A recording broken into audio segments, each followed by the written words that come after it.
Welcome viewers. அது September மாதம் 2016வது வருடம் திருச்சி மாவட்டத்தில் இருக்கிற துவாக்குடி போலீஸ் ஸ்டேஷன் வழக்கத்துக்கு மாறா ரொம்பவே அமைதியா இருந்துச்சு. அப்போ அந்த அமைதியை கெடுக்கிற மாதிரி அந்த போலீஸ் ஸ்டேஷனுக்கு ஒரு போன் கால் வருது. அந்த போன்ல பேசின அந்த நபர் தான் வாழவந்தான் கோட்டையில் இருக்கிற கல்குவாரி கிட்ட இருந்து பேசுறதாகவும், அந்த இடத்துல 2-3 நாளா ஸ்கூட்டர் ஒண்ணு ஒரு புதர் பக்கத்துல கேட்பார் இல்லாம நின்னுட்டு இருக்கு அப்படின்னு சொல்றாரு. இதெல்லாம் ஒரு கேஸா அப்படின்னு போலீஸ் நினைச்சாலும் கம்ப்ளைண்ட் வந்ததால வேற வழி இல்லாம அந்த இடத்துக்கு போய் அந்த ஸ்கூட்டர்ல இருக்கிற ரெஜிஸ்ட்ரேஷன் நம்பரை வச்சு அந்த ஸ்கூட்டர் ஓனருடைய அட்ரஸ கண்டுபிடிக்கிறாங்க. அப்போ அது திருவெரும்பூர் பக்கத்தில் இருக்கிற வேம்பூர் அப்படிங்கிற ஊர்ல இருக்க வினோதினி அப்படிங்கிற பெண்மணியுடைய ஸ்கூட்டர் அப்படிங்கிறது தெரிய வருது. ஸ்கூட்டி ஒரு பெண்ணுடையது அப்படின்னு தெரிஞ்ச உடனே மேபி அந்த பெண்மணி காணாம போயிருக்கலாம் அப்படின்னு நினைச்ச போலீஸ் உடனடியா அந்த அட்ரஸ்க்கு போறாங்க. அப்படி விசாரணைக்காக அந்த அட்ரஸ்க்கு போன போலீஸ வீட்ல இருந்து வெளியே வந்து வெல்கம் பண்ணதே அந்த ஸ்கூட்டியுடைய ஓனர் வினோதினி தான். இப்போ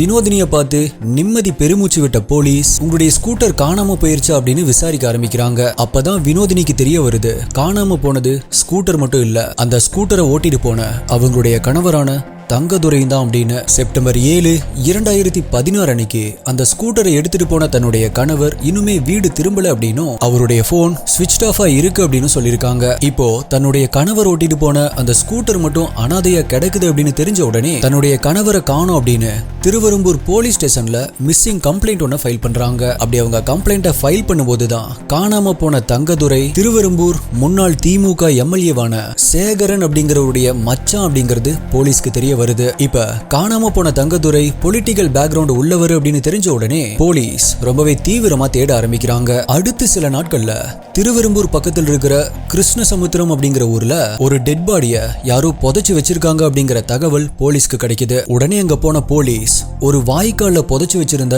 அந்த இறந்த உடலை தோண்டி வெளியே எடுக்கிறாங்க. அப்படி அந்த இறந்த உடலை வெளியே எடுத்த உடனே அதை பார்த்த போலீஸே பயங்கரமா அதிர்ச்சி அடைகிறாங்க. ஏன்னா அந்த இறந்த உடலுடைய தலை ரொம்பவே கொடூரமா நசுக்கப்பட்டிருந்துச்சு. கை மற்றும் கால்கள் எல்லாம் ஒரு கயிற்றால கட்டப்பட்டிருந்துச்சு. மேலும் அந்த இறந்த உடல் ரொம்பவே அழுகி போயிருந்துச்சு. இன்னுமே போலீஸ்க்கு அதிர்ச்சி கொடுக்கிற மாதிரி அந்த இறந்த உடல் ஒரு சின்ன துணி கூட இல்லாம முழுவதுமா நிர்வாணமா இருந்துச்சு. இவ்வளவு கொடூரமா அடையாளம் கூட தெரியாத அளவுக்கு கொலை செய்யப்பட்டிருந்த அந்த இறந்த உடலை தோண்டி எடுக்கப்பட்ட அதே ஸ்பாட்ல வச்சு அட்டாப்சி பண்ணி மேன் மிஸ்ஸிங் அப்படின்னு கம்ப்ளைண்ட் பண்ண ஒவ்வொருத்தரும் அங்க கூட்டிட்டு வந்து ஐடென்டிஃபை பண்ண சொல்லியிருக்காங்க. அப்போ தன்னுடைய கணவர் காணாம போயிட்டாங்க அப்படின்னு கம்ப்ளைண்ட் பண்ணியிருந்த தங்கதுரையுடைய மனைவி வினோதினியும் அங்க அடையாளம் காமிக்கிறதுக்காக வந்திருந்தாங்க. தலை நசுக்கப்பட்ட நிலைமையில் இருந்த அந்த இறந்த உடல் தன்னுடைய கணவர் தங்கதுரையோட தான் அப்படிங்கறத அவங்க கன்ஃபார்ம் பண்றாங்க. அது தங்கதுரையுடைய இறந்த உடல் தான் அப்படிங்கிறது கன்ஃபார்ம் ஆன உடனே போலீஸ் முதல்ல அங்க சுத்தி எங்கேயாவது அவருடைய போன் இருக்கா அப்படிங்கறத செக் பண்றாங்க.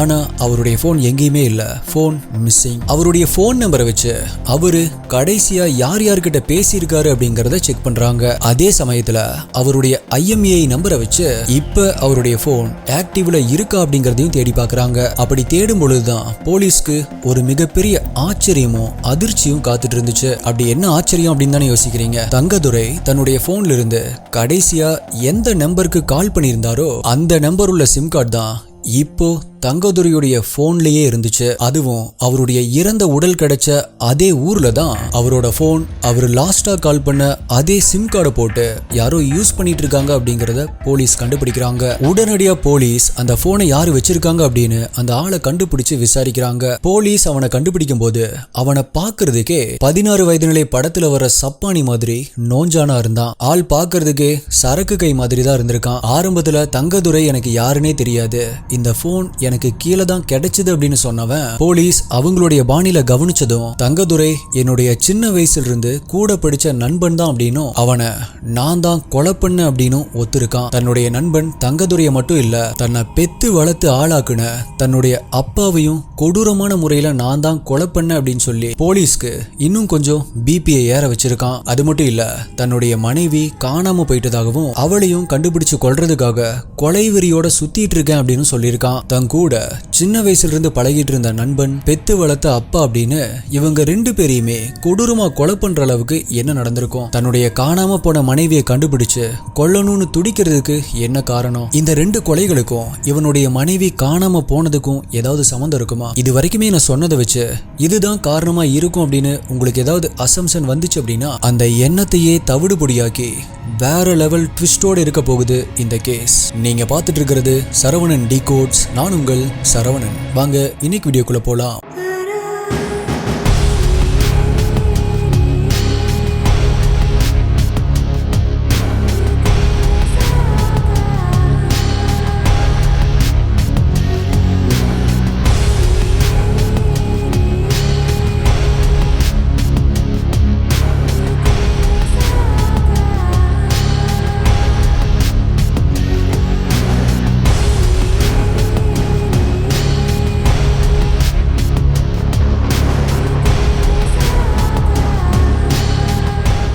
தம்மா துண்டு ஆங்கர் தாண்டா அவ்வளோ பெரிய கப்பலை நிறுத்துது அப்படிங்கிற டைலாக் வட சென்னை ராஜனுக்கு அப்புறமா இன்னொரு ஆளுக்கு செட் ஆகும் அப்படின்னா அது நம்ம கெங்கிஸ் கானுக்கு தான். தன்னுடைய உயரத்தை குறையா பார்க்காம அதை ஒரு பலமா மாத்தி யாருமே வீழ்த்த முடியாத ஒரு வீரனா இவர் மாறியது எப்படி? சைஸ்ல சின்னதா இருந்தாலும் அவர் சண்டை போட்டு பிடிச்ச நிலம் ரொம்பவே பெருசு. இப்படிப்பட்ட வீரனுடைய முழு கதையை தெரிஞ்சுக்க ஹிஸ்டரி ஆஃப் கெங்கிஸ் கான் அப்படிங்கிற இந்த ஆடியோ புக்கை குக்கு எஃப்எம்ல கேளுங்க. ஒவ்வொரு எபிசோடுமே ரொம்பவே இன்ட்ரெஸ்டிங்கா இருக்கும். குக்கு எஃப்எம்ல இந்த புக் மட்டும் இல்ல, இந்த மாதிரி பல இன்ட்ரெஸ்டிங்கான எக்ஸ்க்ளூசிவ் கண்டென்ட்ஸ் எல்லாமே ஆடியோ புக் ஃபார்மேட்ல இருக்கு. இதுல 25 லட்சத்துக்கும் மேல சப்ஸ்கிரைபர்ஸ் இருக்காங்க. மாதம் நிறைய கேட்டகரிஸ்ல புது ஆடியோ புக்ஸை ஆட் பண்ணிட்டே வருவாங்க. T5T50 இந்த கூப்பன் கோடை யூஸ் பண்ணா உங்களுக்கு 50% ஆஃபர் கிடைக்கும். கூப்பன் கோட் ஆப் உடைய லிங்கை டிஸ்கிரிப்ஷன் பின்டு கமெண்ட்ல கொடுத்திருக்கேன். தேவையானவங்க யூஸ் பண்ணிக்கோங்க. குக்கு எஃப்எம் கேளுங்க, மனதிற்கு பிடித்ததை.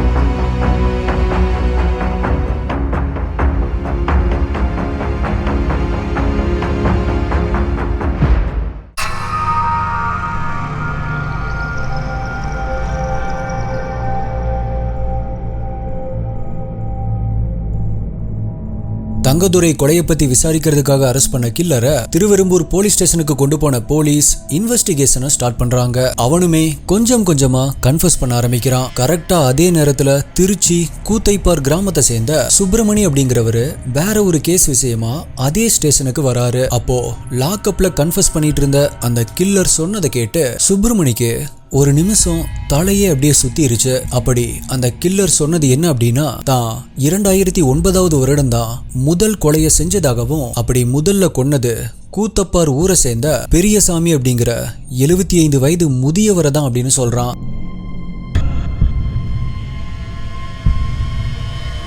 அப்பதான் ஸ்டேஷனுக்குள்ள வந்த சுப்பிரமணியம் இதை கேட்டு பிரம்மை பிடிச்ச மாதிரி ஆயிருக்காரு. காரணம் என்ன அப்படின்னா, 7 வருஷத்துக்கு முன்னாடி தன்னுடைய அப்பாவை காணோம் அப்படின்னு போலீஸ்ல கம்ப்ளைண்ட் பண்ணிட்டு அப்பப்ப ஸ்டேஷன் வந்து என்னாச்சு அப்படின்னு விசாரிச்சுட்டு போயிட்டு இருந்த சுப்பிரமணிக்கு இனிமேல் அப்படி விசாரிக்க தேவை இல்லை அப்படிங்கிறது புரிஞ்சுது. எஸ், கொலை செய்யப்பட்ட பெரியசாமி தான் சுப்பிரமணியுடைய அப்பா. என்னைக்காவது ஒரு நாள் தன்னுடைய அப்பா திரும்ப வந்துருவாரு அப்படின்னு நினைச்சிட்டு இருந்த சுப்பிரமணிக்கு இனி என்னைக்குமே அவர் வரமாட்டாரு அப்படின்னு புரிய ஆரம்பிச்சது. தன்னுடைய வயல்ல கூலி வேலை செஞ்சுட்டு இருந்தவன் தன்னுடைய அப்பாவையே கொன்னு இருக்கான் அப்படிங்கிற விஷயம் தெரிஞ்ச உடனே சுப்பிரமணி அவர்களுக்கு ரொம்பவே அதிர்ச்சியா இருந்துச்சு.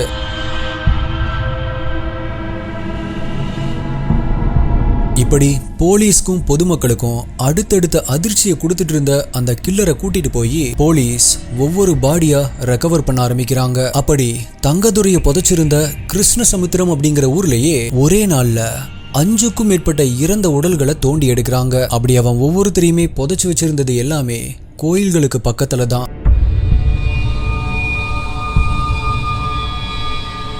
அங்கிருந்த 2 அம்மன் கோவில்கள், ஐயனார் கோவில் அப்படின்னு, அது மட்டும் இல்ல அவங்க புதைக்கப்பட்ட இடத்துல சூலாயுதம், சிவப்பு துணி அப்படின்னு இப்படி சில பொருட்களையும் கைப்பற்றியிருக்காங்க. ஆல்சோ கண்டுபிடிக்கப்பட்ட ஒரு சில உடம்புல கை கால்கள் இல்லாம இருந்திருக்கு. இன்னும் சில உடம்புகள்ல தலையே இல்லாம இருந்திருக்கு.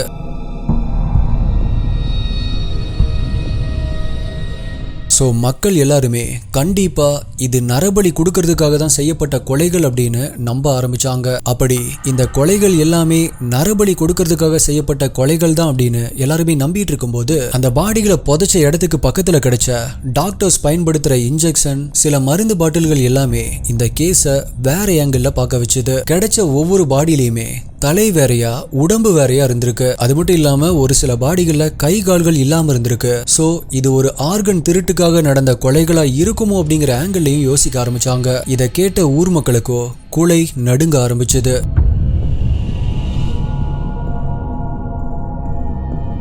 அந்த கில்லர் இப்படி 1 இல்ல 2 இல்ல மொத்தமா 8 கொலைகளை செஞ்சிருக்கான். இப்ப போலீஸ்க்கும் பொதுமக்களுக்கும் முக்கியமான சந்தேகம் என்ன அப்படின்னா, 16 வயது நிலை படத்துல வர சப்பானி மாதிரி நோஞ்சானா இருக்கிற இவனால எப்படி இத்தனை கொலைகளை பண்ணியிருக்க முடியும்? கண்டிப்பா இவன் தனி ஆளா செஞ்சிருக்க முடியாது. இவனுக்கு பின்னாடி ஒரு பெரிய நெட்வொர்க்கே இருக்கும் அப்படின்னு அவனை தீவிரமா விசாரிக்க ஆரம்பிச்சாங்க. அப்ப அவன் கன்ஃபஸ் பண்ண விஷயங்கள் போலீஸையே தலை சுற்ற வச்சது அப்படின்னு தான் சொல்லணும். அப்படி அவன் கன்ஃபஸ் பண்ண விஷயங்கள் இதுதான்.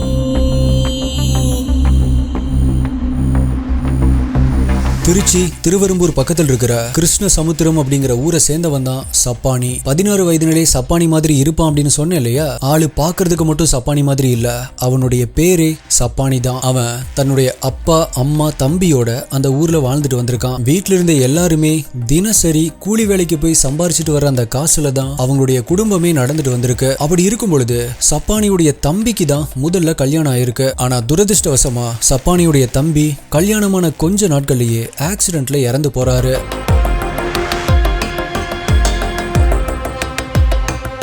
சப்பானிக்கு இருந்த குடிப்பழக்கத்தால தன்னுடைய வருமானம் பத்தாம தவிக்க ஆரம்பிச்சிருக்கான். அதே சமயம் தன்னுடைய தம்பியுடைய மனைவி மோகன பிரியாவை தன்னுடைய மனைவியா மாத்திக்க ஆரம்பிக்கிறான். கொஞ்ச நாட்களையே தன்னுடைய மனைவிய தன்னுடைய நண்பர்களுக்கும் மனைவி மாதிரி இருக்க சொல்லியிருக்கான். இதை ஒரு சர்வீஸாவே செஞ்சுட்டு இருந்தாவன் அதுல கிடைக்கிற சர்வீஸ் சார்ஜ் வச்சுதான் தன்னுடைய செலவுகளையே சமாளிச்சுட்டு இருந்திருக்கான். அப்படி அவனுடைய வீட்டுக்கு வந்துட்டு போறவங்கல்ல ஒரு கபடி வீரரும் இருந்திருக்காரு. அந்த கபடி வீரர் ஒரு நாள் சப்பானியுடைய வாழ்க்கையிலேயே கபடி விளையாண்டு அவருடைய மனைவியோட ஓடி போயிடுறாரு.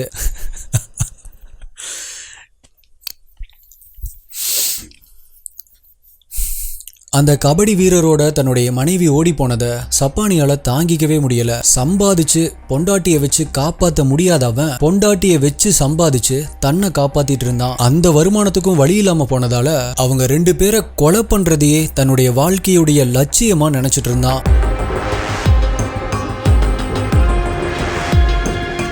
என்னதான் அவன் லட்சியத்தோட அலைஞ்சிட்டு இருந்தாலுமே குடிக்கிறதுக்கும் கஞ்சா அடிக்கிறதுக்கும் கூத்தடிக்கிறதுக்கும் அவனுக்கு காசு வேணும்ல. அதனால கொஞ்சம் ஈஸியான டார்கெட்டா தேட ஆரம்பிக்கிறான். அப்பதான் தான் கூலி வேலைக்கு போன இடத்துல பெரியசாமி அப்படிங்கிற முதியவர் நெல்லை வித்து காசு வச்சிருக்கிறாரு அப்படிங்கிற விஷயம் இவனுக்கு தெரிய வருது. அவரை டார்கெட் பண்ண இவன் ஆள் இல்லாத இடத்துல வச்சு அவரை கொலை பண்ணிட்டு அவருடைய உடம்ப துண்டு துண்டா வெட்டி அவர்கிட்ட இருந்த பணத்தையும் நகையும் கொள்ளையடிச்சிட்டு அவருடைய பிணத்தை ஒரு குளத்துல போட்டுட்டு அங்கிருந்து தப்பிச்சு போயிருக்கான்.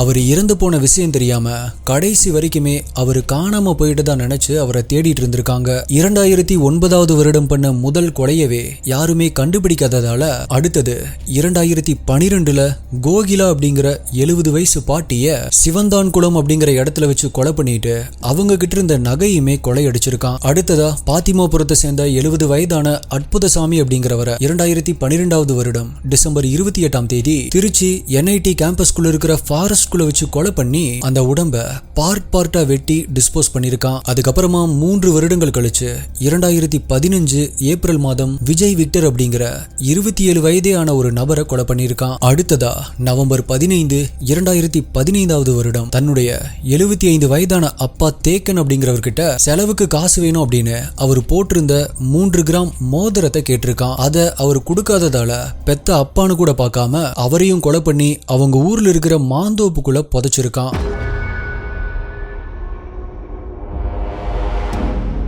அதுக்கப்புறமா பிப்ரவரி 16 2016 வருடம் கூத்தைப்பார் கிராமத்தை சேர்ந்த 45 வயதான சத்யநாதனை கொலை பண்ணியிருக்கான். அடுத்ததா உப்பிலியாபுரத்தை சேர்ந்த அதிமுக கவுன்சிலரான 50 வயதான குமரேசன் அப்படிங்கிறவரையும் கொலை பண்ணியிருக்கான். அடுத்ததா வேங்கூர் கிராமத்தை சேர்ந்த தன்னுடைய நண்பனான தங்கதுரைய 2016 வருடம் செப்டம்பர் 7 கொலை பண்ணியிருக்கான். சோ 1 இல்ல 2 இல்ல மொத்தமா 8 கொலைகளை பண்ணியிருக்கான். அந்த 8 பேர்ல அற்புதசாமி பெரியசாமி இவங்க 2 பேருடைய உடல்கள் மட்டும் கடைசி வரைக்கும் கிடைக்கவே இல்லை. இப்ப இவன் இந்த வருடத்துல இத்தனை கொலைகளை பண்ணியிருக்கான் அப்படின்னு நான் சொல்லும் போது உங்களுக்கு ஒரு டவுட் வந்திருக்கலாம். எப்படி ப்ரோ இத்தனை பேரை இவ்வளோ அசால்ட்டா இவன் கொலை பண்ணா? அவன் ஆளு பாக்குறதுக்கும் நோஞ்சா மாதிரி தான் இருந்திருக்கான். எப்படி இவனால இத்தனை பேரை ஈஸியா கொலை பண்ண முடிஞ்சது அப்படிங்கிற ஒரு கேள்வி உங்களுக்கு வந்திருக்கலாம். சப்பானி அதுக்கு அப்படின்னே ஒரு தனி பிளானையே எக்ஸிக்யூட் பண்ணியிருக்கான்.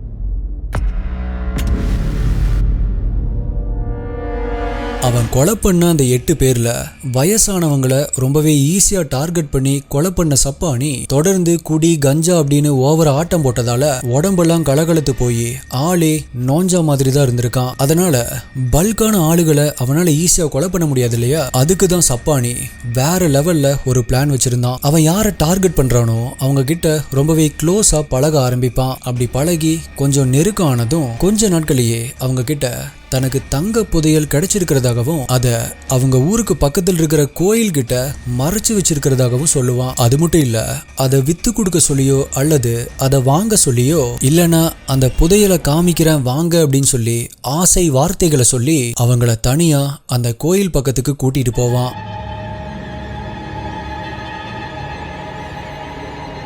அப்படி கோவில் கிட்ட கூட்டிட்டு போனதுமே அங்கேயுமே அவன் 2 பிளானை எக்ஸிக்யூட் பண்ணியிருக்கான். அதுல பிளான் ஏ என்ன அப்படின்னா, கடவுள் பத்தி இருக்கிற ஒரு சிலர்கிட்ட ஒரு பூஜை பண்ணாதான் நம்மளுக்கு அந்த தங்க புதையல் கிடைக்கும் அப்படின்னு சொல்லி அந்த கோயில்ல பூஜை பண்ற மாதிரி பாவலை காமிச்சிட்டு, இப்போ நீங்க உங்களுடைய கண்ணை திறக்கவே கூடாது அப்படின்னு சொல்லி அவங்களுடைய கண்ணை சிகப்பு துணியால கட்டி அவங்கள கீழே விழுந்து சாமி கும்பிட சொல்லுவான். அப்படி கண் கட்டப்பட்ட அவங்களும் நமக்கு புதையல் கிடைக்க போகுது அப்படின்னு கீழே விழுந்து சாமி கும்பிடும் போது ஏற்கனவே அவனுடைய பிளான் படி அங்க மறைச்சு வச்சிருந்த ஒரு பெரிய கல் எடுத்து கீழே படுத்து சாமி கும்பிட்டு இருக்கிற அவங்களுடைய தலை மேலேயே ஓங்கி வீசி கொலை பண்ணுவான்.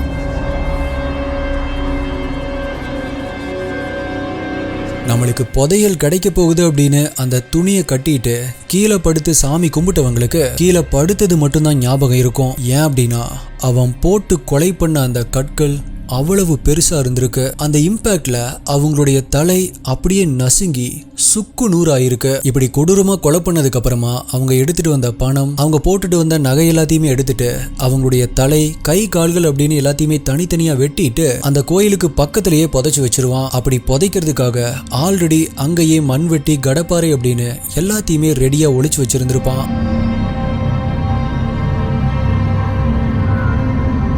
பிளான் ஏ தான் சொன்னேன். ஒருவேளை சாமி நம்பிக்கை இல்லாதவங்க கண்ணுல துணியெல்லாம் கட்ட மாட்டேன் அப்படின்னு சொன்னா அவங்களுக்காக இவன் வச்சிருந்தது தான் பிளான் பி. வெள்ளை வேட்டி சட்டையில டிப்டாப்பா சுத்திட்டு இருந்த சப்பானி எல்லாத்துக்கிட்டையுமே ரொம்பவே சகஜமா பேசுவான். அப்படி அவங்க கூட பேசுறவங்கள ரொம்பவே ஈஸியா பிரெயின் வாஷும் பண்ணிடுவான். அப்படி அவங்க கிட்ட பேசுற மீட்டிங் ஸ்பாட் மேக்சிமம் ஒயின் ஷாப்பா தான் இருக்கும். சோ தங்க புதையல் மேல ஆசைப்பட்ட எல்லாத்துக்குமே குடிப்பழக்கம் இருந்திருக்கு.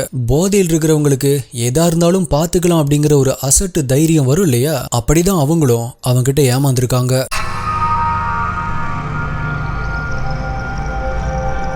பிளான் ஏ மாதிரியே புதையல் எடுக்க போலாம் அப்படின்னு அந்த கோயிலுக்கு கூட்டிட்டு போறதுக்கு முன்னாடியே அங்க எங்கேயாவது ஆள் நடமாட்டம் இல்லாத இடமா பார்த்து சப்பானி மற்றும் கூட வந்த அந்த நபர் 2 பேருமே குடிக்க ஆரம்பிப்பாங்க. அப்ப சப்பானி அவனுக்கு நிதானம் இருக்கிற அளவுக்கு மட்டும் குடிச்சிட்டு கூட வந்த அந்த நபரை அளவுக்கு அதிகமா குடிக்க வைக்க ஆரம்பிப்பான். ஒரு கட்டத்துல கூட வந்த அந்த நபரால எந்திரிச்சு நடக்க கூட முடியாத அளவுக்கு போதையான உடனே தன்னை எதிர்த்து சண்டை போட முடியாத அளவுக்கு நிக்க கூட முடியாத அளவுக்கு ஃபுல்லா போதையான உடனே தான் இவனுடைய பிளானையே எக்ஸிக்யூட் பண்றத வழக்கமா வச்சிருந்திருக்கான்.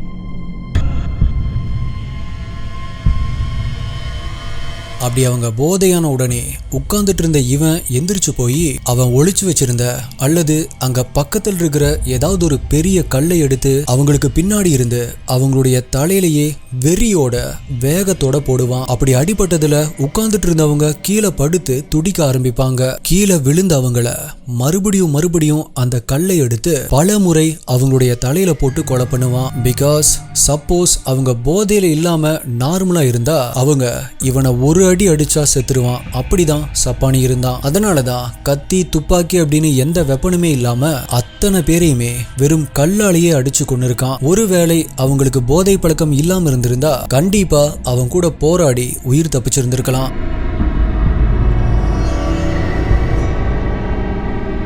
அப்படி அவன் கன்ஃபஸ் பண்ணதுக்கு அப்புறமா அவன்கிட்ட தீவிரமா விசாரிச்ச போலீஸ் நரபலி கொடுத்ததற்கான எந்த ஒரு தடயமுமே இல்ல. அதே போல ஆர்கன்ஸ் திருட்டும் நடக்கிறதுக்கு வாய்ப்பு இல்ல. கிரைம் சீன்ல கிடைச்ச மெடிசன், இன்ஜெக்ஷன் இது எல்லாமே ஒரு செட்டப். அது எல்லாமே போலீஸை கன்ஃபியூஸ் பண்றதுக்காக செய்யப்பட்ட ஏற்பாடுகள் அப்படிங்கறத போலீஸ் கண்டுபிடிக்கிறாங்க. இப்ப சப்பானி ஃபைனலா ஒரு ஸ்டேட்மெண்ட் கொடுக்கறான். கடைசி வரைக்கும் தன்னுடைய மனைவியான மோகன பிரியாவையும் அந்த கபடி பிளேயரையும் கொல்லாம போனது தனக்கு வருத்தமா இருக்குது அப்படின்னு அவன் சொல்லியிருக்கான்.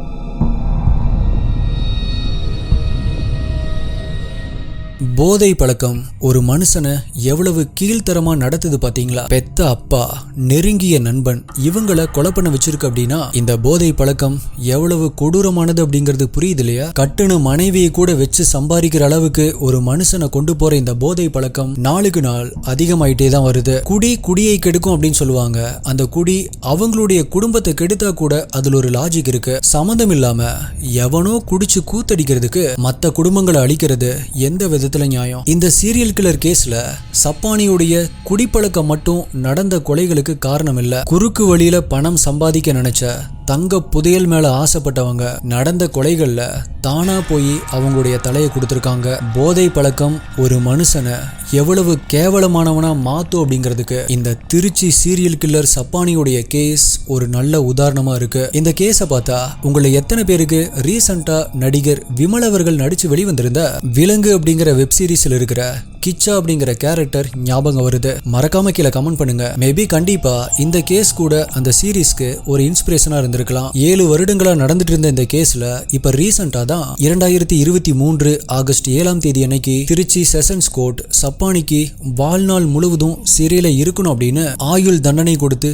தீர்ப்பு வழங்கியிருக்கு. சோ எஸ்டி இன்வெஸ்டிகேட்டர்ஸ், நீங்க இந்த கேஸை பத்தி என்ன நினைக்கிறீங்க? மறக்காம கமெண்ட் பண்ணிருங்க. வீடியோவை இப்போ வரைக்கும் லைக் பண்ணாம பார்த்துட்டு இருந்தீங்க அப்படின்னா லைக் பண்ணிருங்க. சேனலை சப்ஸ்கிரைப் பண்ணாதவங்க சப்ஸ்கிரைப் பண்ணிட்டு கிரைம் த்ரில்லர், மிஸ்ட்ரி, இன்வெஸ்டிகேஷன் பிடிக்கிற உங்களுடைய ஃப்ரெண்ட்ஸ் அண்ட் ஃபேமிலிக்கும் இந்த வீடியோவை ஷேர் பண்ணுங்க. மேலும் நீங்க இந்த குடியால நேரடியாகவோ அல்லது மறைமுகமாகவோ எந்த விதத்துல பாதிக்கப்பட்டிருக்கீங்க அப்படின்னு கீழே கமெண்ட்ல உங்களுடைய எக்ஸ்பீரியன்ஸை சொல்லுங்க. குடிப்பழக்கம் மத்தவங்களை எப்படி பாதிக்கும் அப்படின்னு இந்த கமெண்ட்டை பார்க்குற மத்தவங்க எல்லாருமே தெரிஞ்சுக்கிறதுக்கு இது ஒரு வாய்ப்பா இருக்கும். மேலும் உங்களுடைய பெஸ்டான கமெண்ட் அடுத்த வீடியோல வரும். இதே மாதிரி வேற ஒரு வீடியோல மீட் பண்றேன். நன்றி, பாய்.